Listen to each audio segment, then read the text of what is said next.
నేను ఒక certified fitness కోచ్ని.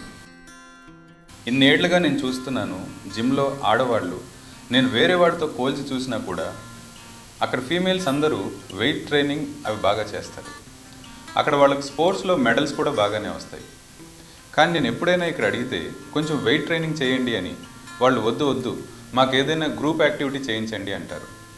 ఈ ఒక్క మైండ్ సెట్ని మార్చడానికి ఇంత టైం ఎందుకు పడుతుందో నాకు అసలు అర్థం కావట్లేదు. దీనికి జవాబు ఏంటంటే, నీ బైసెప్స్ చూడు మస్తుగా ఉన్నాయి. అవునా?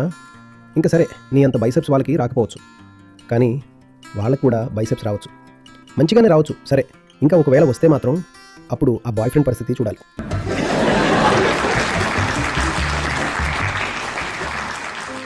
వాళ్ళు తమ శరీరంతో ఏదైతే చేస్తున్నారో అది వాళ్ళ మనసు ఏమైపోయిందో తెలియజేస్తుంది. వాళ్ళని యాక్టివ్గా డిస్కరేజ్ చేస్తారు. వద్దు వద్దు, నువ్వేం చేస్తున్నావు, ఇలా చేయకు, భుజాలు వెడల్పైపోతాయి అని. భుజాలు వెడల్పుగానే ఉండాలి కదా, భుజాలు వెడల్పుగానే ఉండాలి, అందరికీ ఉండాలి, ఆడ మగ అందరికీ.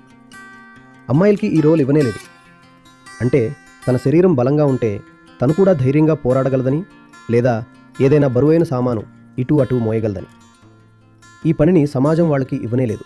సమాజం చెప్పిన ఆ మాటని అమ్మాయిలు చాలా లోతుగా అంగీకరించారు. ఎటువంటి ప్రశ్న వేయకుండా, ఎదిరించకుండా. ఇక తిరుగుబాటు అనేది చాలా దూరం విషయం. కనీసం ప్రశ్న కూడా వేయలేదు.